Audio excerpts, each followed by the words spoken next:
much as you can do. I'm going to try to cover as much as I can until Tim kicks me off here. He's moving me off. So there's a lot of people in the room that had a lot of questions. I'm going to try to help cover a lot of the people here who had questions on Facebook or in person. I'm trying to cover a lot, different rigs, different stuff. Cover thermocline and different aspects of Pine Tuning Lake area, Mosquito Lake, a lot of those lakes up north, a lot of us fish. You know, we're starting to have a lot of tournaments up there. You know, we're having great turnouts, 50 fish, you know, nights for a lot of these guys in these tournaments, which were insane. Kept bringing people back. It was exciting, a lot of action. And, you know, we had 53 entries in our second tournament this year up there. You know, and these guys are getting nice cash prizes for fishing one of them lake tournaments. $1,200, $1,400 to come out and have a blast and meet everybody, and it was just a really good time. You know, catfishing is evolving and it's growing so fast. And one of the things we got to keep in mind that I'm going to try to help with today, you know, you look back at how turkey hunting was, or steelhead fishing, and how some of these sports have just evolved and grown. And steelhead fishing, no one ever said much about it. You know, guys didn't share info on how they were catching them fish. Guys didn't share rigs with people. Or heck, I remember I went steelhead fishing 3-4 times before I caught one because I had no idea what I was doing. And you know, catfishing, we got to share and help each other, and that's what it's all about. I'm going to try to give a lot of tips and info today. Hopefully not too much that Jason comes up here and tackles me, but I'm going to try to share as much as I can. I'd love to see that. So we're going to get started on that. Some bucks, I'll sit with you. So one of the main things fishing a lake, it's different than the river. In the river, you do have that constant flow. The water's mixing together. Your temperature zones are all mixed together. In the lake, you know, it just sits there. Sometimes you'll have a spillway flowing and a dam open, and in some of the creek channels, and you'll actually have somewhat of a flow. But for the most part, most of that water is still, unless the wind's blowing like heck. So you create that thermocline. A lot of people aren't real familiar with it. What it is it's where that temperature change occurs and you have that oxygen level dispersed. So you'll have that layer where underneath of that thermocline, you're going to experience a lot less oxygen. What's left down there, the plants and other organisms, stuff down there, will suck that oxygen up. The fish cannot sustain being down there for amounts of time because of the lack of oxygen. So if you can find that level, especially if you find a break line, you will see on most of your electronics, you can see that thermocline pretty easy, where the temperature changes. You're going to see a lot of the bait fish piled up through that area, some of your big fish. If you're in 28 foot of water, and everything you're seeing is at 18 feet, 15 feet, that's going to be your thermocline. You can see that layer on most of these electronics. You can see where all that bait's at, all those big fish are at. And those intersection points, like those great humps that come up and down, maybe a sunken island or a contour change from the original creek channel that made up that lake or reservoir, that's a really good intersection to catch a lot of those fish like that. So, any questions on thermocline or anything like that? Anyone, any info on that? Good, all right.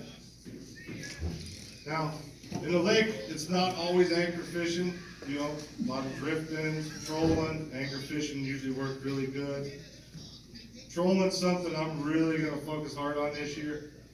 You know, using the UC planer board, dragging baits like that, suspending baits, different things like that are going to work really good.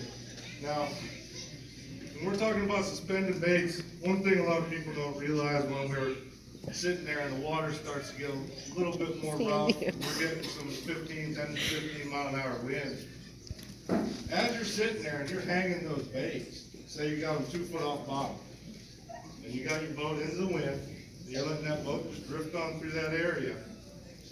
If that rods are sitting there bouncing like this in those waves, the fish ain't seen nothing do that all day.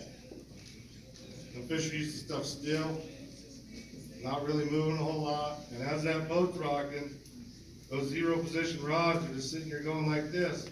And then fish might come up that bait and smell that bait and come up and look at it, and it's doing that.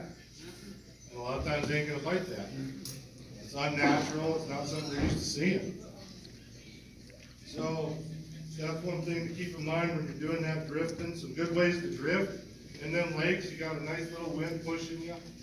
Maybe you wanna run as many rods as you can. So off the backside of your boat, you can run those heavy lead and almost keep that line vertical straight up and down.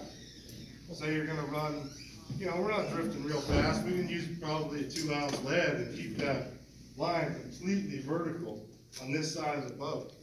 So now we got that side of the boat covered. We got, maybe a rod every 6 feet. We got a nice span right there. We can run a planer board out this side of the boat as you're floating. You can run, your planer board out that side. Maybe drag a couple baits long lined off this side, one a little closer. You're covering a big path by that point. As you got those planer boards out, you might be making a 30, 35-foot dredge through that area. Any fish in that area, it's gonna smell or see it at some point, unless he's really tucked up somewhere and, you just didn't bring it right by him. He's gonna get a smell on it and just might chase it down. So, I'm gonna touch a little bit on the flathead fishing in these lakes. Last year, we had a spell, it was late summer, going into fall, and I believe there was 3 flatheads we put in the boat over 50 pounds within like a 3-week span. One was 66 pounds. All these fish we caught doing pretty much the same thing in the same type of areas. Now, I've put thousands of hours into using cut bait in these lakes up north for flatheads, long channel catfishing, vice versa. I've still not yet boated a flathead up there on cut bait. As much as I've tried it, as long as I've tried it, it just hasn't happened.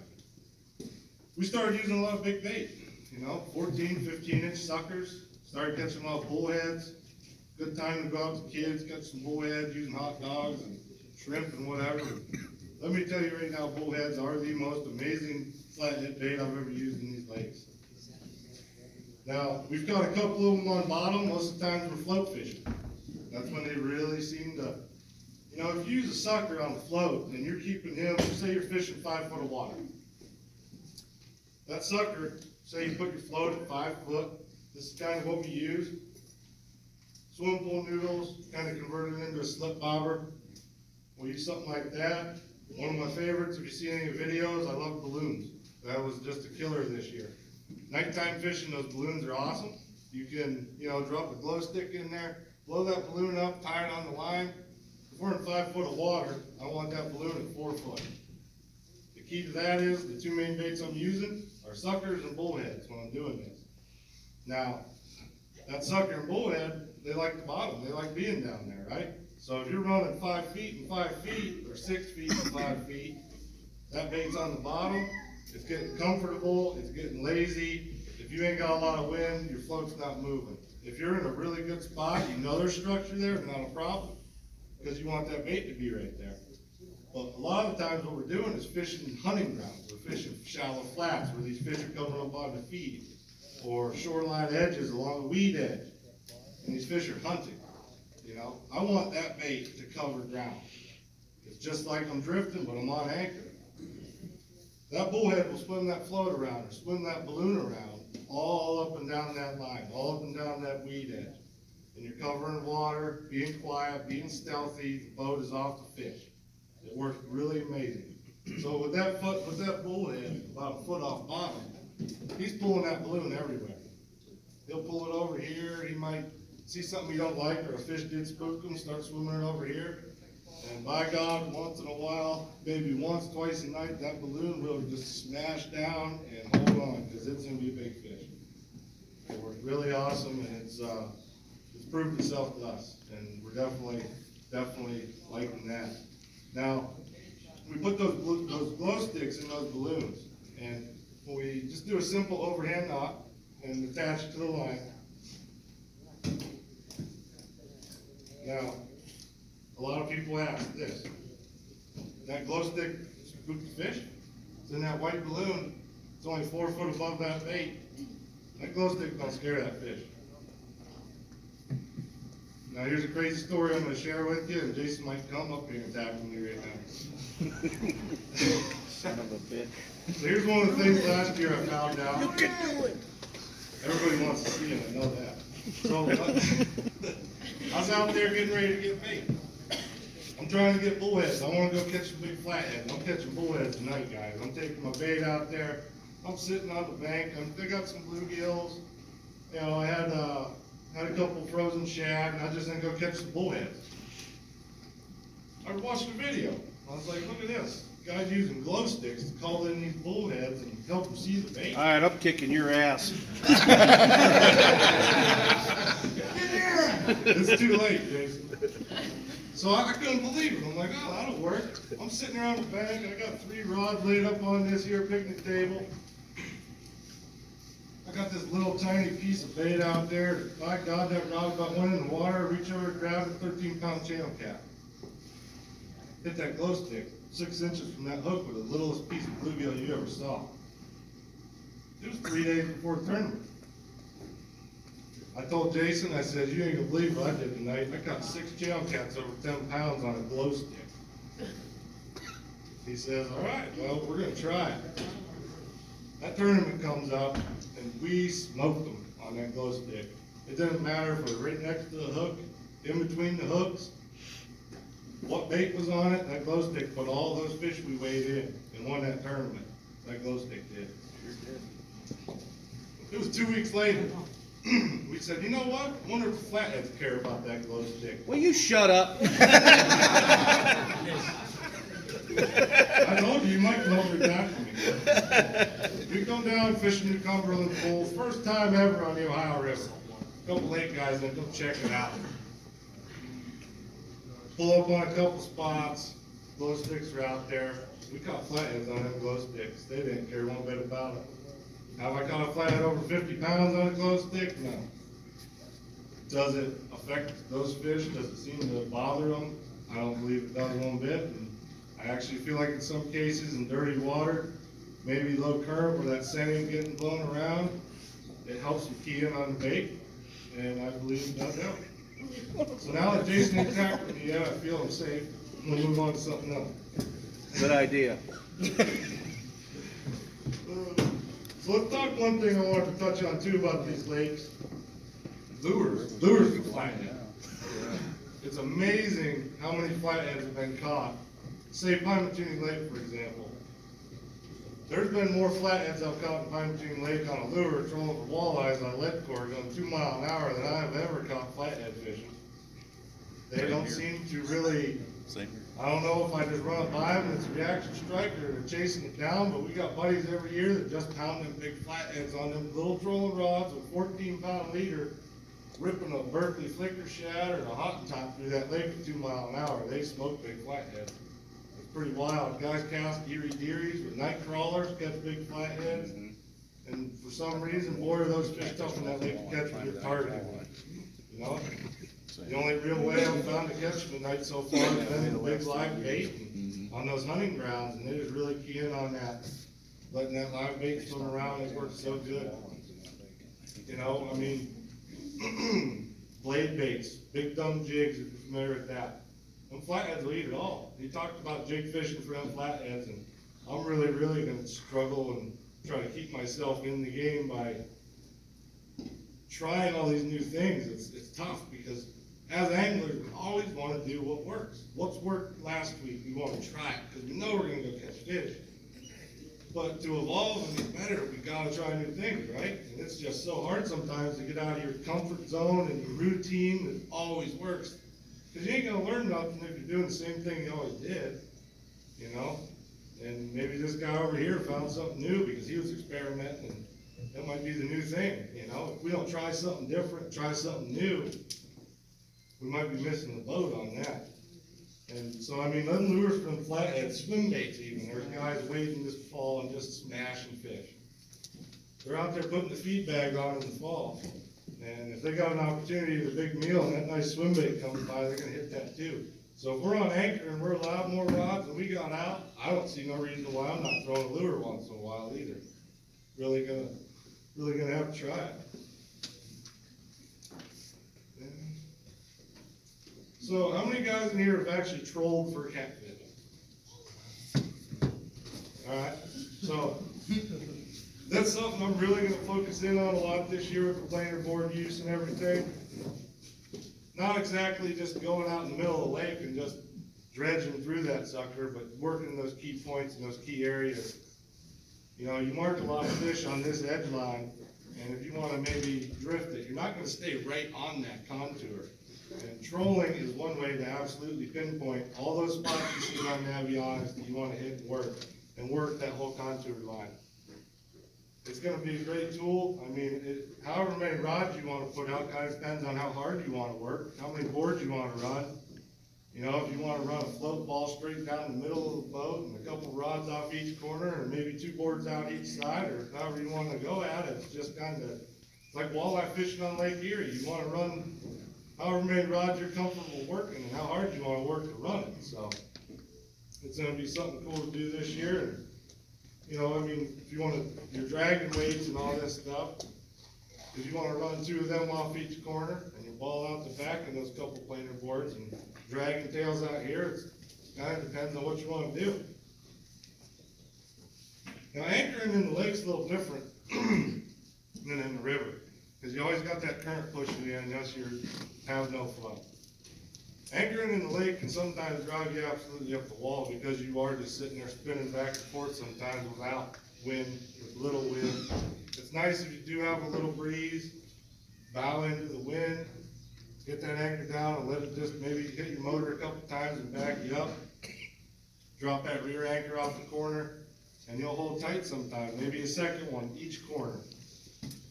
But from what I've seen, it's kind of a pain in the butt because the anchor rope's in your way quite often.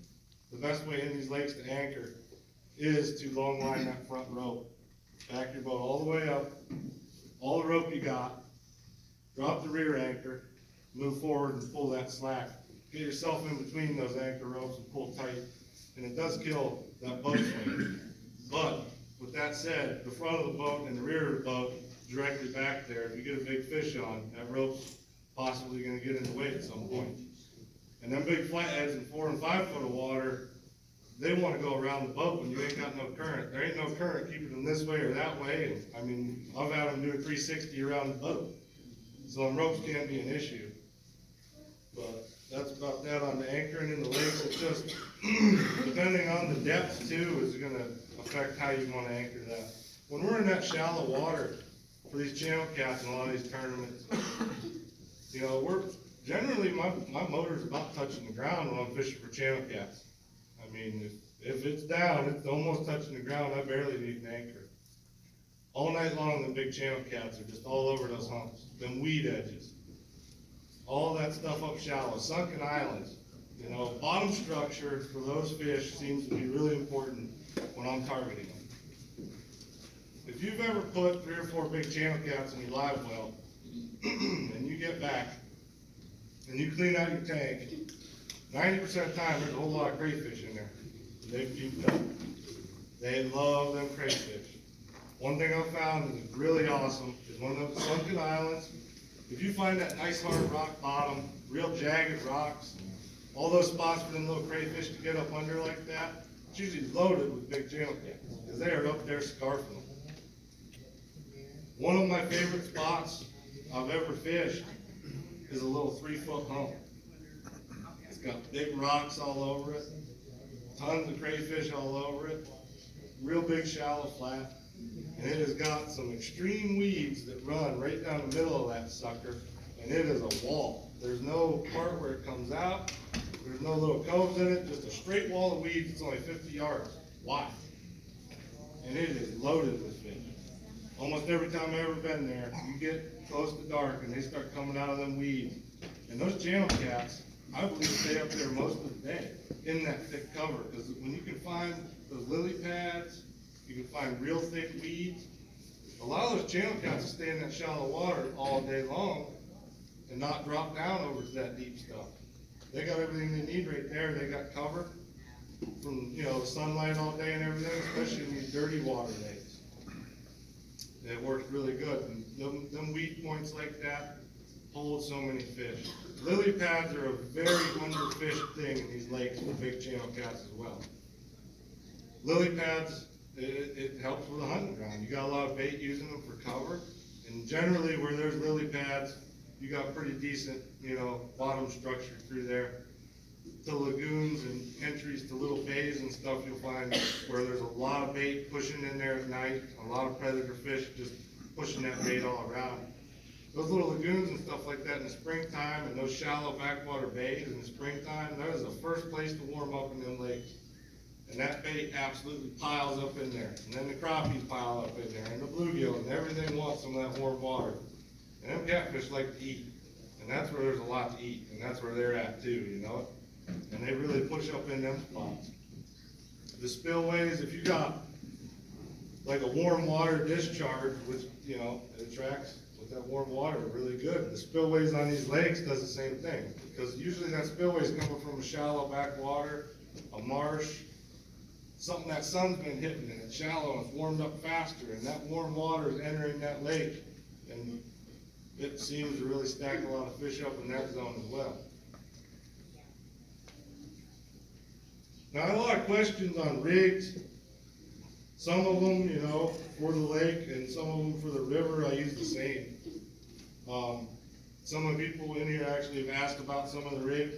One thing I noticed this past year on one of the rigs is the use between the sinker slide and the three-way swivel. Now, when I'm fishing in the lake, that boat does tend to have swing, and you don't have that current pulling your line tight fishing straight out the back of the boat. So one thing I really noticed this past year was when I was using peg floats or demon dragons to float my bait. Every once in a while I'd look back there, I'm fishing 4 or 5 foot of water, and I'd see my peg float on the surface. I'm using a sinker slide, got slack in my line, peg float raised it all the way up to the surface. So at that point I realized, well, this ain't gonna work. So I used a little sinker or something to pick the line so it wouldn't pull it through the sinker slide. Started using a three-way swivel. Put a clip on the bottom of that three-way swivel for the sinker to attach to, so you can still change your weights easy, whatever you want to do. And that avoided all of that from floating up through there when I get slack. So now when I was getting slack, that fish were just grabbing the bait and taking the line tight. It's really hard. I mean, you're gonna work your butt off trying to keep that line tight in the lake all night long. Bottom fishing or float fishing, it don't really matter. It's a job to keep it tight and see them hits, right? Now, when I am float fishing, I'm gonna hit on this. I prefer using a spinning reel. I prefer a spinning rod and a spinning reel when I'm float fishing. You know, this sucker's floating around out there, glow stick in the top of it, and I like leaving that bail open on that spinning reel and letting that bullhead or that sucker or whatever I got on there swim that float around.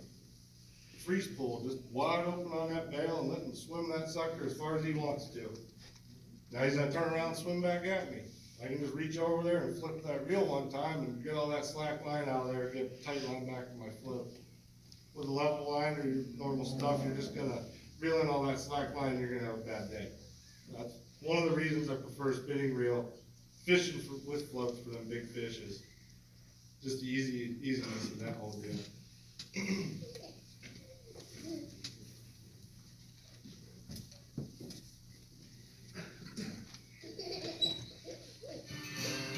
All right, I'm gonna touch on this real quick.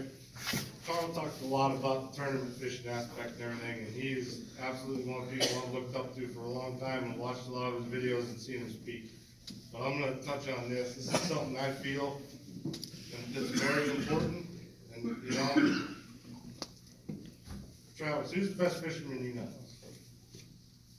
Absolute best. Chris Otter. How come you ain't your tournament partner? Because he has one. He lives on the farm, Right? I feel this is so important. Your tournament partner, you gotta have a lot of faith in them. I mean, I rely on my tournament partners so much, so much. If I gotta work late Friday night, and I ain't gonna have time to catch bait for Saturday morning's tournament, guess what? I sure the hell hope my tournament partner got bait, and guess what? He always does. The best fisherman I know is Jason Highball, and that's why he's my partner. Thanks, Mark. He is absolutely, I can count on him 100% every day of the week. And you know, when we're out there fishing, we were blind fishing the pool in the Ohio River and had no idea about it. Just floating down there looking at stuff. Well, sure, this looks pretty good. Marked some fish on it, sat there, caught a couple. Boy, I don't know what I'm gonna do next. You know, I'm sitting there thinking in my head, I look over at him, and this is what we do. We say, hey, what are we gonna do, Bob? I'm counting on you right now, cause I'm lost. And he's like, oh, look over there, remember that spot? And I'm thinking in the back of my head, there ain't a dang fish over there, you know? We pull over there, drop anchor on this spot that I trusted my partner. 17-pound flathead, 10-pound flathead, back-to-back double in this spot where I didn't think there'd be a fish, and I wanted to anchor the day of my life. And he led me to it. And that's what I'm trying to say is, man, if you're gonna choose your partner for these tournaments and stuff, man, have faith in them, be confident in them. You know, you gotta really, you rely on each other so much. I don't care if it's catching fish or if you got a bad windstorm kicks up, just being safe on the water and having faith in his talents as a fisherman, you know? And I feel that's super important. I just wanted to share that. Yeah, we did. All right, is there any questions anybody's got, wants touched on or anything like that? No? Nothing? The bullhead, you do anything to them, or you just put them on a hook and set them out there? But generally, I lost a lot of fish this last year running big baits, and I experimented with different hooks, different lengths, running a double hook rig. And after a few lost fish that were pretty good size, I decided, you know, I'm not gonna run a single hook no more in anything bigger than an average bluegill. If I'm running live bait, I'd run that, you know, 10-aught circle hook, or maybe run a big tail hook and a big sucker or something. And be fighting a giant monster flathead so long that you about out on the surface, just have that hook, have him let go of the bait and realize your hook wasn't eating the fish, he was holding on to that bait. So I started running a big tail or a big J hook through the lip on a bullhead or a big sucker. And then I'd run my 10-aught circle hook back there around the tail somewhere. And half them fish seemed to be hooked on that back hook. I'm glad I had a second hook in there because I might not have caught a lot of those fish. But definitely, double hook rig on anything bigger than that bluegill anymore is something that I'm just comfortable with. Are you trimming the fins though? On the bullheads? No, I have never trimmed the fin on a bullhead, no. I mean, I sure hate to touch them, and it's uncomfortable in my hand when they get me real good. Apparently, a lot of them big flatheads swallow them, and it don't hurt their throat too bad. I think too with the bullheads, that whenever we've used them, they bury in the mud when you pull them up. How do you, just with your float? Yeah, we've used the bullheads on bottom rigs and haven't really had them swimming too many snags unless we cast straight in it. But with that float, like I was saying, if you run that float 6 foot and 5 foot of water, that bullhead will tend to just sit there and bury himself down, and that float don't move nowhere. By tying that float on or adjusting your slip float rig and keeping that bullhead a foot off bottom, he can't get to bottom, he can't get comfortable because those bullheads don't want to be suspended to begin with. So he's constantly swimming that float around, and he's gonna find the fish instead of that fish finding him. Is that the only way you'll fish them, is on a float, bullheads? If I'm, we've used bullheads on bottom quite a bit in them lakes. Jason actually had a pretty weird experience this year. We were out there fishing. You can only fish so many floats, you know? If you got the wind blowing and you cast out here and this one wants to swim this way, you got one there's always one bullhead always wants to swim right back to the boat. You know, that's a real pain. He gets recasted so much, I can't believe he keeps doing it. But, so we put one out on bottom, and Jason had the lightest little hit you ever saw, just on a sinker slide with live bullhead down there. And had that little hit, and nothing happened for 10 minutes. And he's like, oh, I think I'm gonna check that. And I think he just reeled real slow, and that fish must have ate that bullhead and just laid there. And he just kept reeling that slack out, and eventually that fish felt the pole and felt Jason, and it was on. All right, is that it? All right. Oh, your Yes, sir. balloons that you use slip bomber rig them? I mean, are they like a slip bomber when you use a balloon or not? Yeah. So what this is, basically, I always use a balloon of them 5 foot or less, because that's just easier. If you go any deeper than 5 foot from your bait to your float, that's a job trying to cast that. So we'll switch these slip floats any deeper than 5 foot. What I'm doing is, you know, you got a barrel swivel on the bottom of it, which your line will slide through. So you just put your bead in like a tie-on bobber stop. I like those rubber ones. You ever seen those rubber bobber stops? You tie on your line, slide it up, and you're just using it just like any other slip float. And Yeah, but your balloon, you're not using that as a slip ball. no, sir, just tying it on directly, and put it at whatever bait, whatever desired depth you're at. But I definitely 100% believe keeping that bait just a little off bottom really helps, because that allows that bait to swim around and travel. All right, guys, I appreciate it. Thank you very much.